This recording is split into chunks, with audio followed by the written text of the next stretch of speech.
Welcome to another edition of Tackle Talk Live. Today, Mr. Steve Graff will not be with us. He has went on vacation on me, so he won't be with us today. So y'all bear with me as I kind of get through this episode by myself. Tackle Talk Live bringing you all the news, reports, and everything from the sport of bass fishing right here at Toledo Bend, Sam Rayburn, and everything professionally. Got a big loaded show for you today. The Bass Champs event on Toledo Bend this past weekend was won with 21.86 pounds. Marshall Hughes and turn this down here. Cole Stewart. Sorry guys, let me turn this voice here down so you can't hear everything going on. All right, there we go. Anyway, so we got a loaded show for you today. We had the BASS. Brandon Polnick wins the BS Elite event. Tom Mansour wins the FLW Super Tournament event. So got a lot of things to cover, a lot of things to get to. But first, let's go over and talk about our sponsors. The Boat Shop. Mr. Raymond Kidd and his staff take great pride in keeping your boat and motor performing at its best. A certified Yamaha dealer and home to the best motor on the market today, the Yamaha Show. They also carry the best aluminum boats made, Sea Art. They are also a full support Garmin dealer offering the best in electronics and new Garmin trolling motors. So stop by 2410 Sanford Avenue in Shreveport and let the Boat Shop take care of all your boating needs. Or you can give them a call at 318-402-0399 and go to shreveportboatshop.com. Also, 3J's Four-Way at Cypress Knee Outdoors, located right here just south of Natchitoches. Mr. John Abraham invites you to make the short drive down Highway 1 South. It's a great place for lunch with an awesome deli and has the best fried chicken in the South. Truly a one-stop shop with gas, food, and some great hunting and fishing products in Cypress Knee Outdoors. Hunting supplies from Primo Guns, from Westchester, Remington, and Mossberg, along with a great selection of ammunition. And get all of your fishing supplies, all of your V&M baits needs right there at 3J's Four-Way, south of Natchitoches, just right off the interstate. And our new sponsor of the show starts with us this month here, Pride Rods. American-made and custom-built here in Montgomery, Texas. The finest rods ever made by Mr. Billy Kistler. Construction with the finest Norfolk composite blank by Gary Loomis. They carry all your freshwater and saltwater applications for spinning and casting rods. Pride rods, they definitely pass the eye test, but they surpass the test of performance even more. So stop by your tackle store and pick up, or simply ask about Pride rods. You can also go online at priderods.com or call it 832-418-6040. All right, thanks to all of our sponsors. And again, our guest we're going to have on the show today, Mr. Marshall Hughes. Him and his partner, Cole Stewart, won the Bass Champs this past weekend on Toledo Bend with a 3-fish limit of 21.86. Marshall, you on the phone with us today? Let me get your voice up here so we can all hear you here. So, Marshall, man, first of all, congratulations on the win this past weekend. 21.86 pounds with 3 fish in the middle of summer, August 1st. I mean, that's definitely an achievement. And, man, with a 10-pounder, I know Cole caught the 10-pounder, so congrats to both of you guys. But, man, we just want to, kind of break down your day here, how it all started. First of all, let me ask you this question. Practice. I know Bass Champs is closed the week before. Were you guys able to get on the water the weekend prior before the tournament, and find some fish, or was y'all on these fish already? Me and Cole, we practiced Saturday and Sunday, and we looked around, and we never thought we would catch 21 if you would have asked me, before the tournament started. But we found a couple little spots and went there on tournament day, and they happened to be there, so. I got you. Okay, so let me ask you this. All 3 fish, they come off one spot? No, sir. They come off multiple spots. Okay. I think 2 of them that we weighed in came off one, and then one of them came off a different hole. Well, kind of give me a quick breakdown of the day. I mean, I know Bass Champs is trailer, and y'all did not take off. Did start and spot? Did it work out? Did we catch the big one there? Kind of give me a rundown, a quick rundown here of how the day went. Yeah, no, we started, down south, and we didn't have a keeper fish in the boat till probably, I don't know, 8:30 or so, and that was our third little spot that we had found, and we kept moving around. We had a limit probably by 9 o'clock or so, and then by 11 o'clock we had what we weighed in. So Oh wow, that happened quick. it happened very quick, and then we actually went and weighed in that big fish right after we caught her. Yeah. And after that, we went back out and didn't get another bite. Oh wow. So you had 2186 total with 3. You had a 1062. What was the weight of the other 2? They were 5.5, I believe. Both 5.5 pounders. Okay. If it was a 5-fish stringer, tell me this: what would your other 2 fish have been?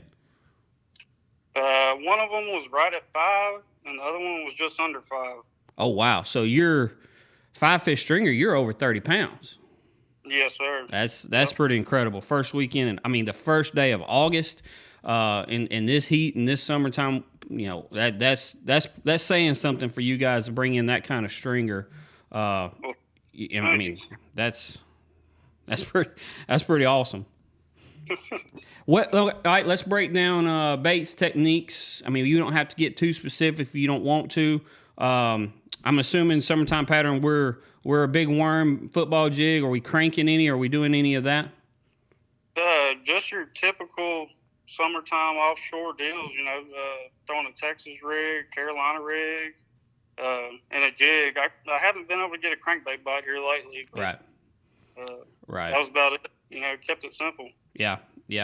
Well, and y'all doing what most everybody is doing, Marshall. So these spots, is there something specific to these spots to be able to catch these types of size fish on multiple spots? Is it something you're doing? Is it, with the techniques? Is it a location? Is it something in the location you're looking for? Kind of break down the spots here on how y'all are doing this. The spots weren't anything special, you know. It's kind of obvious places. Some offshore humps. Yeah. And, you know, main lake points. I gotcha. Anywhere from 18 to 22, 23 foot of water. Right. The techniques, we just throw them like we always throw them. Right. You know? Right. We were just there. Well, during the weigh-in, did we ever was y'all one of the first ones to weigh in? Did you have to sit through the whole process waiting to see if you was going to win that $20,000? Yeah, we did. You know, we came back and we weighed in the other 2 fish. Right. And the funny part is Cole's old fishing partner was leading it. You know, he was in the hot seat, and we bumped him out, and he ended up getting second too. So yeah, Joe Wilkerson, I know who you're alluding to there. Him and his brother, they finished second with 16.91. So you guys won with a little over 4 pounds, which is very impressive on a three fish derby. So congratulations to you guys, man. thank you. I know y'all are looking forward to the championship coming. Did y'all qualify for the Bass Champs Championship? Actually, no, we didn't. Okay. This was our first bigger tournament to actually fish together. So That's the way to start off a team derby right there. I agree. So, well, good deal, man. Well, Cole, Marshall, what do you got coming up? The month of August, I don't think I got a whole lot. I've got an ABA over on Rayburn. And then September, I have an Open coming up on Rayburn, which I'm really looking forward to. Yeah. But that's about it. And then they start picking back up, and later in the fall.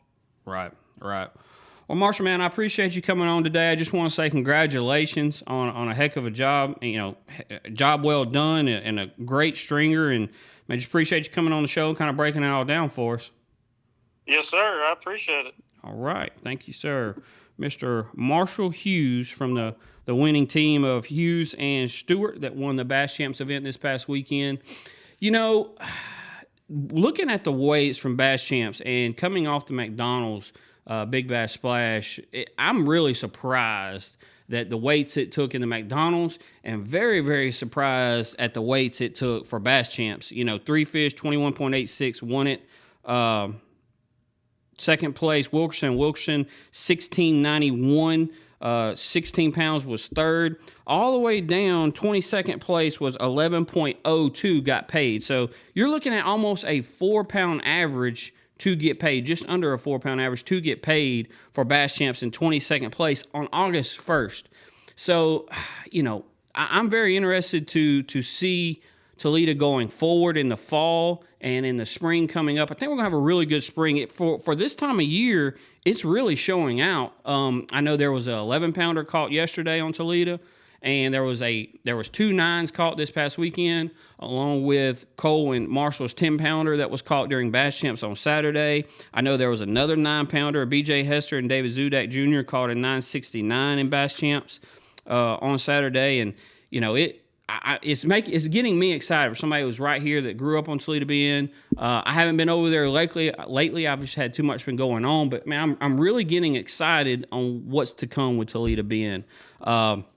But this weekend overall just seemed like a good fishing weekend. Our friends Derek Mundy and Brett Hortman won Angler's Quest over on Sam Rayburn with 26.42 pounds. Rayburn's still showing out, For them kind of weights to be coming in on Toledo Bend and Sam Rayburn this time of the year, it's, and it's not as hot as it usually is, this time of year, so that has something to do with it. But still, it looks like it's setting up to be a very, very huge fall for both lakes. A good fishing fall for both lakes, definitely right here in Texas, Louisiana. Also, some other fishing news. Brandon Polnick wins the elite event on Lake Champlain. He had an awesome final day. I was able to watch a lot of it on live, and he was coming in with just a little bit over 21 pounds on the final day to win it, with 80 pounds, 1 ounce, and that was all smallmouth. And I know a lot of guys predicted it would be a half and half bag that would end up winning it. Seth Fighter ended up being second. He had a lot of largemouth in his bag, but not on the final day. He had 78.14, so congrats to Brandon Polnick on the win. I know a lot of hard work and efforts, of course, went into that, and I look forward to his little YouTube videos. If you haven't checked out his YouTube page, you need to check it out. He's got some awesome videos that he does that's going on during the tournament. I really look forward to that video coming out as well. Tom Mansour wins the FOW Super Tournament on Mississippi River last week in La Crosse, Wisconsin.